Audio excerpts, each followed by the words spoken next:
dando andamento a esta etapa de implantação do programa Proibido Feridas, a gente vai abordar um pouquinho essas questões de avaliação clínica e o fluxo de encaminhamento. Então prestem atenção, amigos clínicos, né? Vocês vão estar recebendo esses casos inicialmente na unidade básica de saúde, e é importante que vocês percam 2 minutos da sua avaliação clínica, que já é bastante complicada, para se ater a essas importantes questões, né? Isso pode significar muito a preservação da extremidade desses pacientes, né?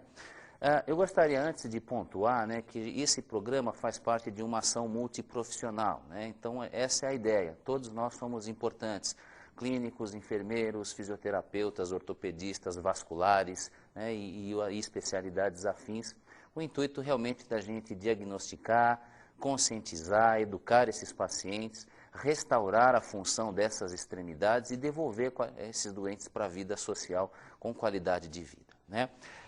Na imagem que vocês observam, né, a gente está mostrando para vocês um teste bastante simples. Não é o único teste para pesquisa da sensibilidade. Isso é um teste que funciona para estratégias de rastreamento, de multirões. E para este programa da rede municipal, a gente achou ser um teste bastante interessante para nos ajudar a checar, né, a gravidade desses casos. Esse é um teste que avalia se existe ou não a sensibilidade protetora dos pés. Vocês clínicos deverão estar recebendo os monofilamentos, né, para que vocês tenham esse instrumento em mãos para poder avaliar esses pés. Então veja, naqueles 2 minutinhos que vocês vão pedir para esses doentes tirarem os sapatos e olharem com um pouco mais de cuidado para os pés desses pacientes, vocês vão ter que, pelo menos, 3 grandes observações clínicas são importantes para vocês nos ajudarem. Uma é esse teste de sensibilidade, né? Então, veja, vocês vão, existe ali na imagem, né, alguns pontos, né? São pontos para rastreamento, né? Eu faço questão de realçar para vocês que, para quem faz a especialidade na essência, existem muitos outros testes clínicos para pesquisa da sensibilidade. Mas a gente, em grupo, decidiu esse ser um teste, porque é um teste que tem reprodutibilidade clínica a nível mundial e vai poder funcionar para este modelo de ação que a gente está desenvolvendo. Então, os 4 pontos estão ali na região plantar, e o monofilamento que vocês vão usar é o de 10 gramas, o 5,07. Né? A imagem do teste clínico ela é extremamente autoexplicativa. Então, veja, você toca o ponto, né, numa situação perpendicular ao plano da pele, faz uma deformidade na haste de nylon, né, semelhante de um cabo de pistola, né, uma baioneta, e simplesmente observa se o doente, ele informa para você se sente ou se não sente, né? Muita atenção se o doente não está acompanhando o seu teste, porque ele pode mascarar essas informações, né?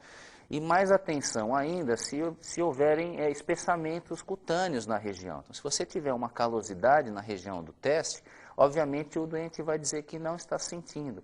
Então, isso precisa chamar atenção. Então, essa calosidade mascararia o teste clínico, né? Então, vocês têm que, se no momento do exame identificarem essa situação clínica, tem que fazer um pouquinho adjacente dessa área de espessamento. Mas, via de regra, aqueles 4 pontos, né, algumas repetições, pede para o doente se ele está sentindo ou não está sentindo. A não percepção de um ponto só já identifica esse paciente já com a sensibilidade protetora comprometida. Agora vejam, né? O teste do monofilamento de 10 gramas ou 5,07, estando normal, isso não significa que esse doente não tenha neuropatia. A gente está testando a neuropatia, a sensibilidade protetora. Como eu disse a vocês no início, né, existem vários outros testes clínicos. Obviamente, se vocês se sentirem confortáveis, vocês podem estar fazendo nas suas unidades. Mas existem vários outros testes clínicos que confirmam a presença ou ausência de neuropatia. E a gente sabe que para a nossa realidade, né, quase acima de 80% dos portadores de diabetes de longa duração já exibem graus de neuropatia, ainda que subclínica, né? Então, um pequeno detalhamento, o teste do filamento negativo não exclui a presença de neuropatia. O que a gente está fazendo, na verdade, é a identificação se existe sensibilidade protetora ou se não existe. Por que isso? Porque a perda da sensibilidade protetora é o principal fator de risco para a gênese das úlceras, para a infecção e para a evolução para uma amputação, né? Então vejam a grande importância da gente fazer um teste simples, que não dura mais do que 20 segundos, né? E que vai funcionar para esse programa de rastreamento quando a gente aborda um número populacional bastante significativo. A outra condição clínica importante, que vocês devem perder alguns segundos também, é a abordagem da palpação dos pulsos, né? Obviamente que o ideal seriam que todos os pulsos da extremidade fossem palpados, desde a palpação da aorta na região abdominal, né, até a palpação de pulsos na raiz da coxa, a poplítea e os pulsos podais. A gente julgou, né, para vocês na unidade básica de saúde, né, o cuidado na palpação dos pulsos podais, né, o pulso pedioso, né, que fica entre o tendão tibial anterior e o tendão extensor longo dos dedos. Você pode estar posicionando a sua mão daquela forma. A gente recomenda que não seja usado luvas, né? As luvas para palpação do pulso, ela realmente faz com que há uma perda da sensibilidade. Obviamente a gente não está querendo que vocês coloquem a mão numa região cruenta, né? A gente sabe que o pé, né, desde que higienizado, área de pele limpa, você pode ir lá fazer o exame com bastante segurança e a gente vai ter um resultado bem mais fidedigno se esse pulso está presente, se ele está diminuído ou está ausente. O segundo pulso é o pulso tibial posterior, né? Ele fica na topografia ali, na descida do maléolo medial. Ele é situado entre o tendão flexor longo dos dedos e o tendão flexor longo do hálux, né? Então, é uma área topográfica anatômica bastante conhecida para nós profissionais que já militamos nesse segmento. Então, vocês devem efetivamente, se possível, fazer uma revisão, né, rápida da anatomia local, para que vocês estejam seguros, né, da posição correta das mãos, para que vocês possam identificar essa percepção. Nós, em momento algum, estamos menosprezando o conhecimento que vocês já possuem, né? Efetivamente, mesmo nós que já temos experiência nesse segmento, às vezes temos dificuldade de identificar adequadamente esses pulsos, né? E a gente evita também que sejam encaminhados casos para os ambulatórios de especialidade, né, por erro de técnica de palpação, e a hora que o cirurgião vascular for avaliar, ele fala, nossa, esse pulso tem 4 cruzes, né? Então, um pouquinho de atenção nessas relações anatômicas, né, vai fazer com que a gente possa efetivamente lançar mão de técnicas semiológicas mais fiéis para a abordagem clínica e diagnóstica desses pacientes. Um outro cenário bastante interessante é a identificação de deformidades significativas, né? Então, é muito claro para a gente que um pé com deformidade e não funcional, ele é um pé extremamente de risco para a gênese de lesão, né? Então, se a gente identificar um pé que não tem sensibilidade, tem uma deformidade significativa, tem alterações da amplitude articular, esse pé é um pé de risco muito significativo para a origem de uma ferida, né? E aí a gente entra naquela cascata fisiopatológica, né, que, se não manejada de forma apropriada, acaba evoluindo para a ablação da extremidade. Então, algumas deformidades, nós que somos ortopedistas, efetivamente nós não queremos passar o detalhamento de deformidades para vocês, né? Existem deformidades conceituais, né, que talvez não valha a pena nesse momento a gente estar discorrendo sobre isso. Mas deformidades grosseiras, né, eu acho que é importante vocês identificarem, porque isso compromete muito a função da extremidade. Então, a gente ali nessas imagens, olha, que são identificadas no Consenso Internacional de Pé Diabético, a gente observa ali, né, duas condições clínicas bastante comuns quando a gente avalia um portador de diabetes, né, já com neuropatia instalada, né? A gente tem o pé cavo associado à deformidade de dedos menores, né? Então, vejam ali pontos de hiperpressão bastante sugestivos, né? O pé cavo é quando a gente tem uma acentuação do arco longitudinal medial, né? Um pé bastante complexo para para se manejar, né? Não raro existe a necessidade de uma abordagem cirúrgica para torná-lo funcional, né? Aqui muitas vezes se cometem grandes erros, mesmo na ausência de feridas, encaminham esses pacientes para usar palmilha ou calçados, cometendo erros extremamente importantes, né? Porque um pé com uma deformidade dessa, uma característica não funcional, mesmo sem ferida, né, ele vai fazer a lesão dentro do calçado. Então a gente efetivamente vai precisar da colaboração de um profissional competente para estar ajudando na abordagem até corretiva dessas deformidades. O pé ao lado mostra ao contrário, né, uma deformidade oposta, que é o desabamento do arco longitudinal medial, muitas vezes com equinismo de calcâneo e a abdução do antepé.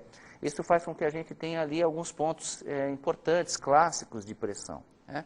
Então também vai precisar de um cuidado apropriado, né, um olhar diferenciado para esses pés, para que o profissional competente julgue se existe a necessidade da abordagem cirúrgica e a devolução da funcionalidade para essa extremidade, ou se é possível, eventualmente, a gente arriscar uma ortetização e acompanhar de perto a evolução. Então, isso são questões que a gente lança a mão para vocês, colegas, para que vocês efetivamente percebam a importância desse cenário, né? Uma deformidade, manda fazer um sapatinho, uma palmilha, uma feridinha, um curativinho e acha que está resolvido, né? E na verdade isso é uma pequena fração de um programa complexo que é esse que a gente está tentando discutir para vocês. Então vejam essas três situações clínicas, né?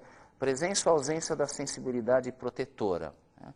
Presença de deformidades significativas e presença ou não dos pulsos podais palpáveis vão fazer com que você comece a elaborar um raciocínio de categorização de risco, né?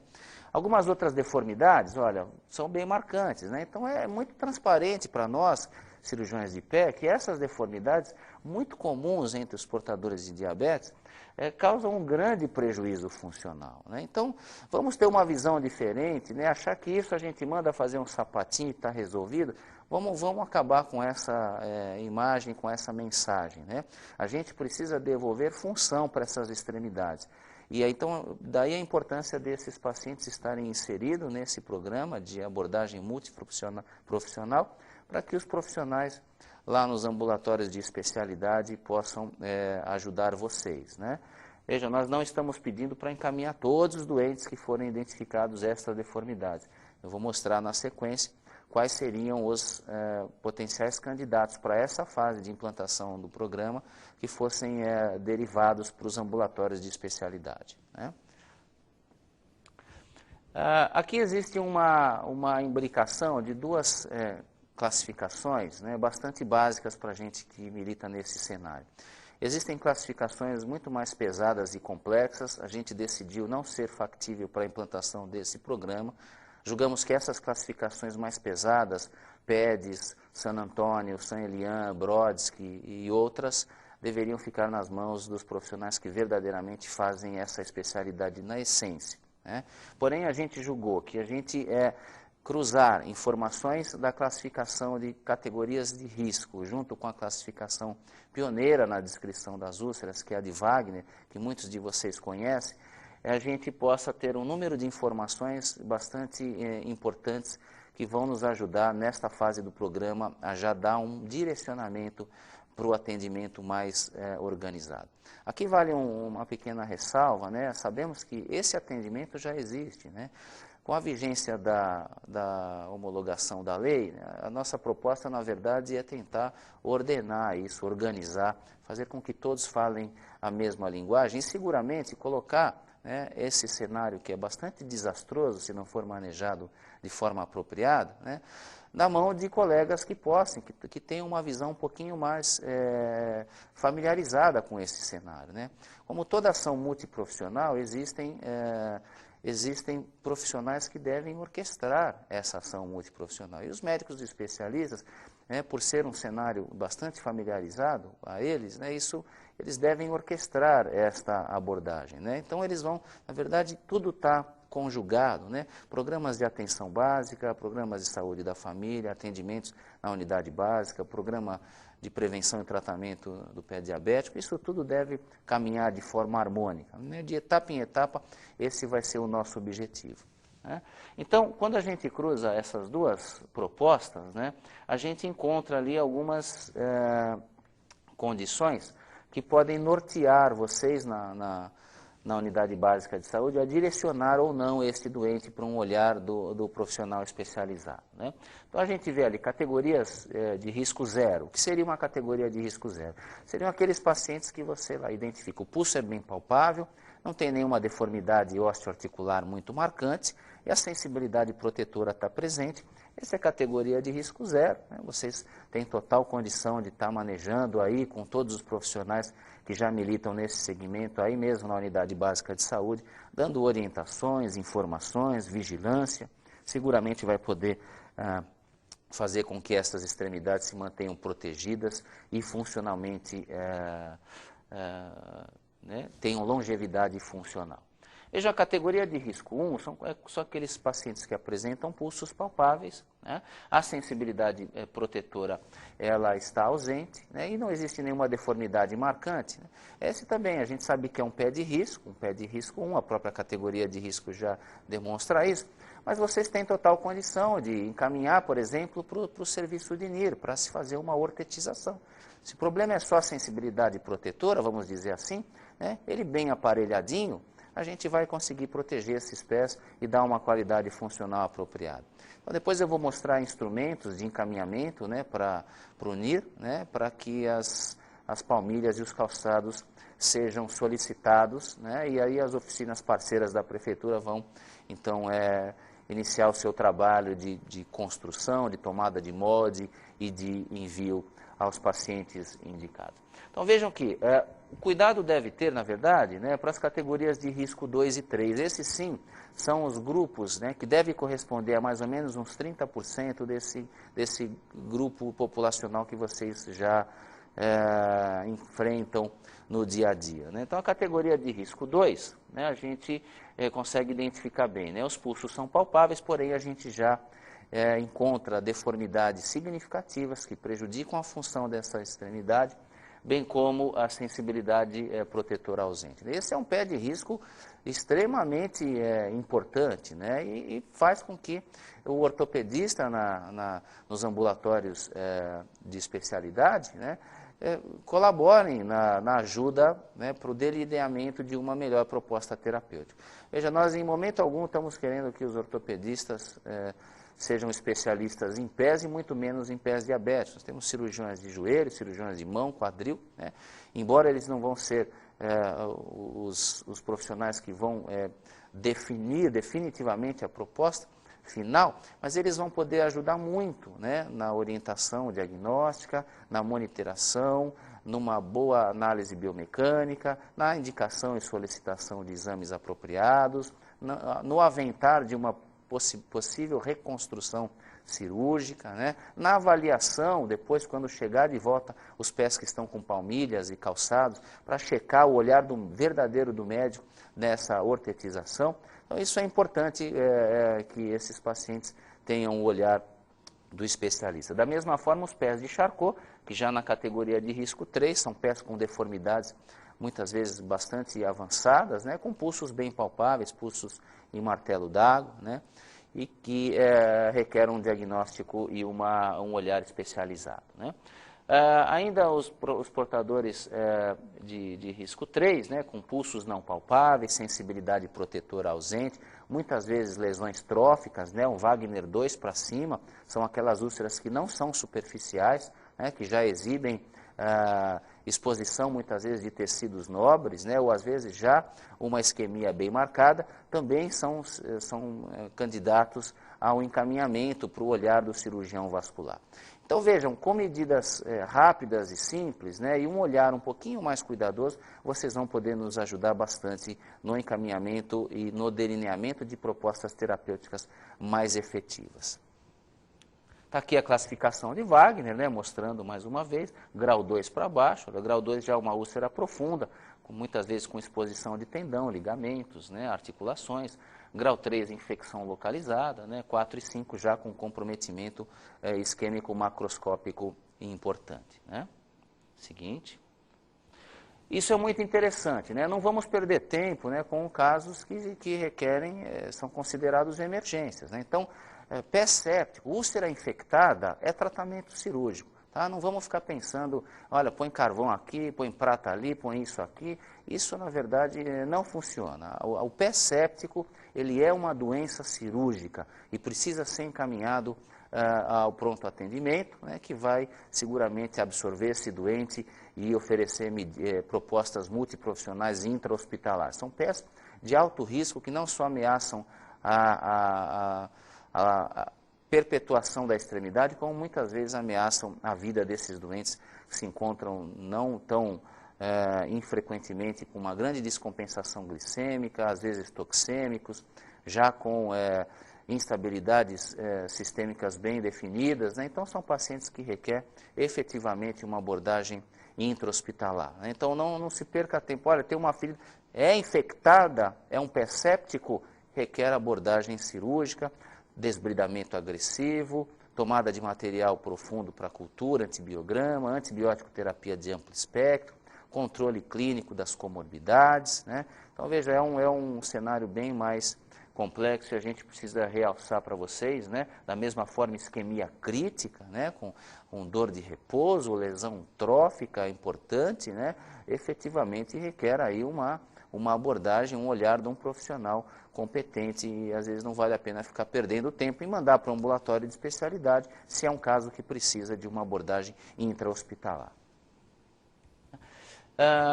As úlceras venosas, né, é um outro segmento muito interessante, né, e que os cirurgiões vasculares vão poder nos ajudar bastante, né. Então veja, a gente definiu, nós lá, baseado em estudos e experiências profissionais, né, que as lesões, as úlceras venosas, né, que estão presentes por mais de 4 meses sem evolução satisfatória, deveria receber um olhar do especialista. Então essa é a ideia. Isso não significa que esse doente efetivamente vai ficar lá no centro de referência. Ele pode receber, ele é encaminhado para lá, as vagas vão estar reguladas, né? Eles avaliam, né, seguramente, né, e podem efetivamente ou ficar com ele lá no ambulatório de especialidade ou devolver para a unidade básica de saúde com algumas recomendações importantes, né? Às vezes, diagnóstico diferencial é importante, né? A gente sabe, é uma úlcera venosa pura, é uma úlcera mista, é uma úlcera hipertensiva, né? Isso a gente precisa estar atento, né? Aqui vale um parênteses, né? Na verdade o programa são de úlceras crônicas, né? Mas o pé diabético e as úlceras vasculogênicas, né, realmente tem um grande impacto, por isso que mais a gente está falando sobre isso, né? E não devemos esquecer que das úlceras de perna, né, 70% a 80% delas são úlceras venosas, né? Então é realmente uma grande preocupação no cenário de saúde pública, né? Algumas considerações importantes, vale a pena, né? A gente fala ferida aqui, ferida dali, mas a gente sabe que existem situações clínicas que precisam ainda de um olhar um pouquinho diferenciado, né? Então, por exemplo, úlceras de apresentação atípica, né? Ou úlceras de evolução pouco satisfatória em 3 meses, não a vasculogênica, mas às vezes uma neuropática, uma localização não muito convencional, que por 3 meses não estão resolvendo, né? Úlceras que se identificam e não têm um diagnóstico etiológico definido. Ou mesmo lesões crônicas que ainda requerem um diagnóstico diferencial. Nessas condições, vale a pena a gente considerar a biópsia dessa lesão, né? E essa biópsia deve ser, então, realizada por profissionais familiarizados, por médicos especialistas familiarizados com este cenário, né? Pelo dermatologista ou pelo cirurgião plástico, é a nossa recomendação. Então, um pequeno parênteses para essa questão da biópsia, isso é uma coisa muito importante, sobretudo para nós, né, que já atuamos nesse cenário com algum tempo já. Os portadores de insuficiência arterial, então, né, seguramente requer a abordagem do cirurgião vascular, né, sobretudo naqueles que exibem uma lesão trófica, achados clínicos compatíveis, né, com insuficiência arterial grave, né, uma isquemia grave, até uma isquemia crítica. O cirurgião vascular merece olhar e merece pontuar e definir uma melhor proposta terapêutica para esses casos. Aqui fica uma pequena lembrança, né, sobre o aparelhamento do pé diabético, né? São muitas informações, né? Eu acho que a gente precisa ir devagar com essas informações, né? Eu vou fazer um pequeno parênteses aqui, né? Eu acho que a gente está disposto a receber contatos. Se vocês, qualquer dúvida durante a orientação, durante o treinamento, eu, Dr. Rui, o pessoal da enfermagem está disposto a estar participando dessas ajudas, né? Então, como o Dr. Rui no início pontuou os nossos e-mails, vale a pena ressaltar aqui, Dr. Rui Barbosa, ruibarbo@uol.com.br, eu, Fábio Batista, batistaf@terra.com.br, o telefone lá 3397-2612, né, para que vocês efetivamente, se houver necessidade, entre em contato conosco. Voltando aqui ao aparelhamento do pé diabético, né, isso é muito interessante. Não significa que... muito cuidado quando se encaminha esses pacientes para o aparelhamento, né? Como eu mostrei no final, né? Às vezes tem um pé com uma deformidade significativa, manda fazer uma palmilha e um sapato achando que vai ser suficiente. E não é verdade, né? Então, às vezes, precisa se discutir propostas de restauração funcional dessa extremidade. Existem instrumentos, né, de solicitação dessas órteses, né? Então, para aqueles pés, né, a hora que se julgou, né, que aqueles pés estão funcionais, né, que eles devem merecer, então, as palmilhas e os calçados. Então, existem instrumentos, muitas vezes as unidades solicitantes vão ser as unidades básicas de saúde, né? Vocês vão receber aí instrumentos de solicitação, né? Se o pessoal também dos ambulatórios de especialidade também tem essa autonomia para estar solicitando, né? Na verdade, aquele profissional que se julgar competente, ele pode estar solicitando essa órtese, né? Lembro a vocês, né, que naqueles pacientes de categoria 0 e 1, que vai corresponder a quase 70% dos casos, são vocês na unidade básica de saúde que vão solicitar esse aparelhamento, né? Então, aqui instrumentos, né, um instrumento semelhante a esse vocês vão estar recebendo nas unidades básicas de saúde, né, para preencher, para solicitar e para que esses pacientes façam um bom uso, né? Aqui vale a pena lembrar, né, que os pacientes com ferida aberta, com úlcera aberta, não são candidatos a palmilhas e calçados, né? Os instrumentos de offloading são outros, né? Então, às vezes, órteses de descarga, né, que talvez aí o profissional especialista acaba sendo o profissional, talvez, mais indicado para estar solicitando essas órteses de descarga junto ao NIR, né? Então, aqui instrumentos, né, de compromisso dos pacientes, é importante, né, que todos estejam envolvidos nesse cenário. Então, aqui tem instrumentos de compromisso que a gente deve estar apresentando aos pacientes candidatos, né, a receberem essa solicitação de ortetização.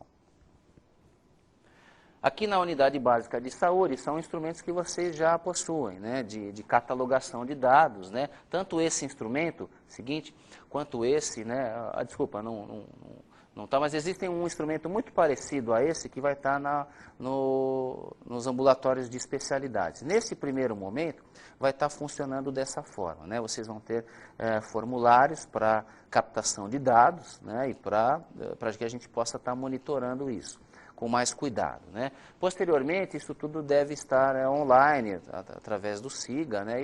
Talvez esses instrumentos acabam ficando em desuso, já que a gente vai ter isso disponibilizado online para que a gente possa estar consultando com mais cuidado, né? E o mais importante, né, a gente vencer essas barreiras, né, essas fronteiras que existem, né, entre pacientes, entre profissionais de saúde, né? A gente imagina, né, que uma boa harmonização, uma boa troca de experiências e informações com todos nós, profissionais, com muito boa vontade em fazer com que efetivamente a implantação desse programa tenha êxito, né? A gente precisa vencer essas fronteiras de egos e vaidades que existem entre nós, né? Isso é muito frequente, né? A gente precisa tentar diminuir um pouquinho essa situação e efetivamente, né, imaginar que aquele alvo, né, de todas essas ações, o mais importante está ali no centro, né, que é o paciente que está requerendo os nossos cuidados. Então a gente precisa olhar, né, eu sei que o sistema de saúde é bastante carregado, é muito atendimento, é muito papel para preencher, né, e outros problemas e outros dificultadores, né, mas os pacientes também não têm culpa, né, e a gente precisa dedicar o máximo, né, dos nossos esforços, dos nossos conhecimentos para estar podendo ajudar, e seguramente vai chegar a nossa vez, né? Lá na frente eu não tenho dúvida que esse centro desse atendimento profissional vai acabar ser um de nós e a gente efetivamente vai querer que essas pessoas que venham nos ajudar se dediquem ao máximo. Então isso é importante, né? Quebrar paradigmas, né? Quebrar essas barreiras que nos corroem, que nos dificultam essa boa interação entre todos os profissionais, né? Essa é a questão de transdisciplinaridade, né? Deixando lá os ambulatórios de especialidade e o doente como focos centrais, né? Seguinte. Bom, essa foi uma pequena abordagem, né, para vocês, colegas clínicos das unidades básicas de saúde, né? A gente vai estar disponibilizando esse material com algumas questões no sistema Moodle, né? Isso vocês vão estar podendo checar com frequência, né? Os e-mails já foram passados para vocês, para trocas de informações, né? ruibarbo@uol.com.br, batistaf@terra.com.br, a gente está à disposição, né, para trocar figurinhas sobre esse cenário bastante complexo, bastante apaixonante, mas ainda bastante desprovido de uma boa assistência efetiva, né, e com bastante reprodutibilidade e cuidado clínico. Muito obrigado.